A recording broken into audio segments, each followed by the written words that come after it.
Hi, I'm Dr. Mila Brujic, and today we're joined with Dana Devito, and we're talking about the Optometric Insights Handbook on the Optometric Insights Show.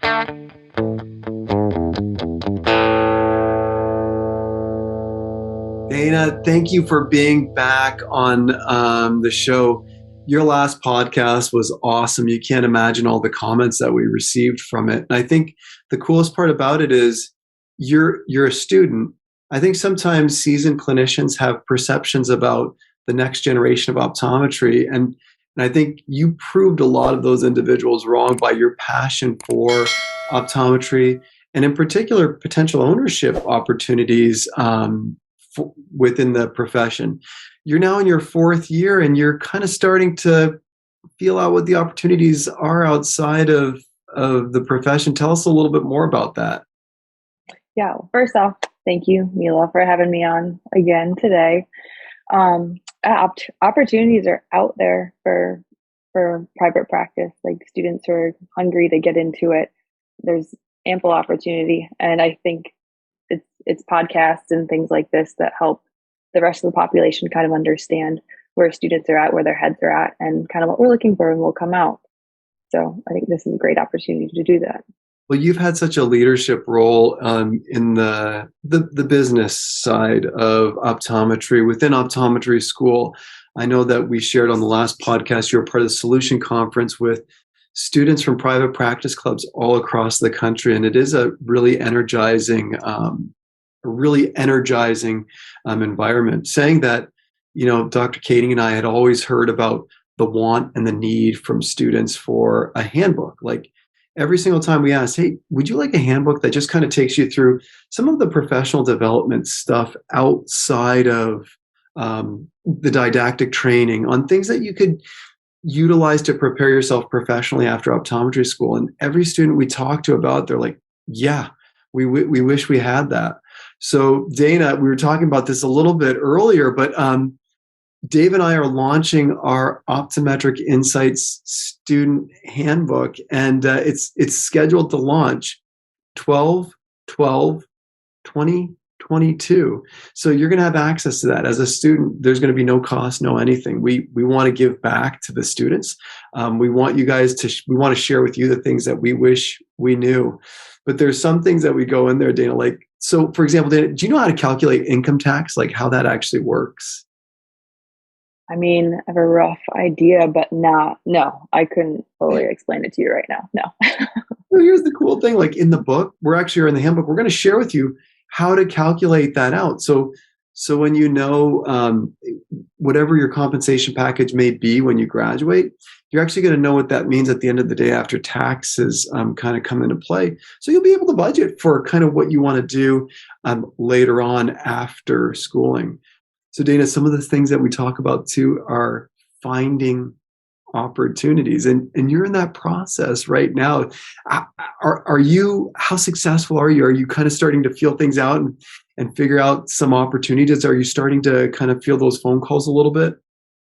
Yeah, I'm going through many different avenues right now to reach out and try to find jobs. I know, like, I've reached out to you, say, hey, are there any resources out there? I've gone through different state associations, reading the classifieds, like looking for job listings.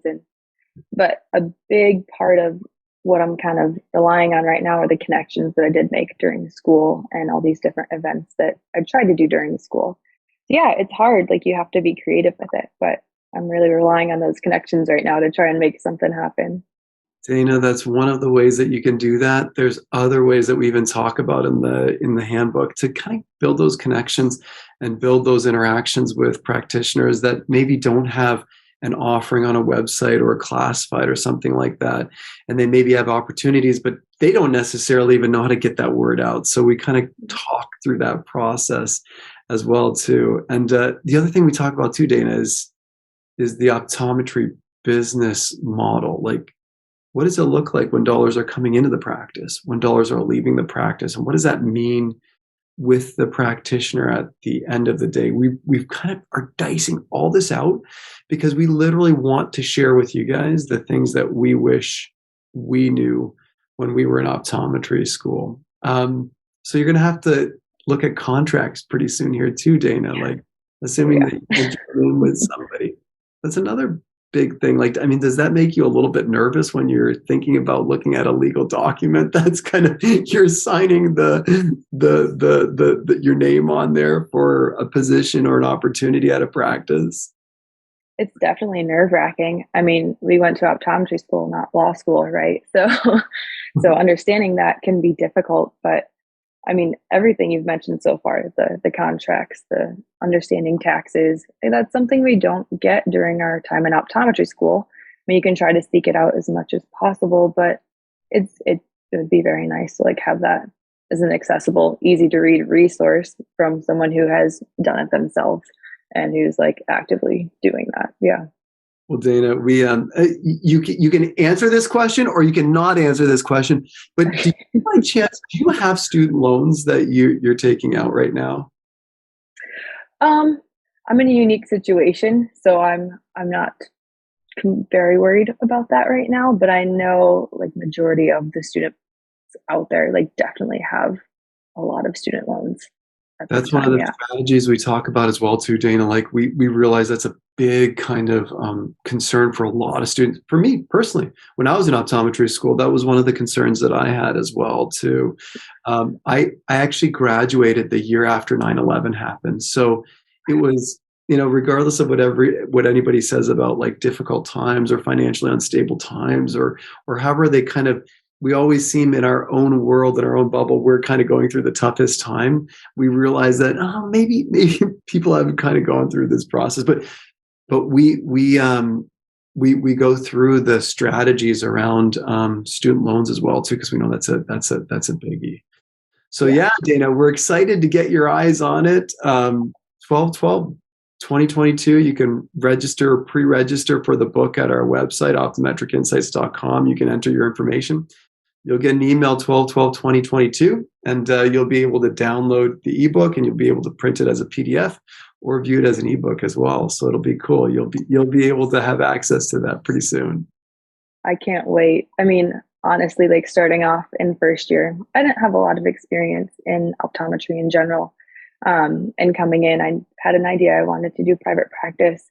But there was no book like this at the time. I mean, I really had to go out of my way to try and learn this stuff. And still, like, it's hard information to find, and it's hard to find resources to trust. So honestly, like first years, second years, third, fourth, anyone out there, like this is a phenomenal resource. And I really hope like students can take advantage of it. And I'm so thankful that you guys are putting this together. Like I can't wait for the launch. I can't wait to see it. We're excited as well too. And we've even too, because of that, we've kind of put resources in place throughout the handbook, but even at the end, we have kind of a table of like, here's just kind of all the stuff, the resources that we use throughout the handbook. And they're just easy, boom, boom, boom. If you just want to go to that website and explore it a little bit more, oh yeah, I can see a little bit more on this topic as well too, which is cool. So accessible. It sounds awesome. Yeah, it's going to be. Well, Dana, listen, I don't want to take up any more of your time. Thank you again for joining us on this special edition podcast episode of the OI Show. And we appreciate your time. Absolutely. Thank you for having me. It's a pleasure. Thanks, Dana.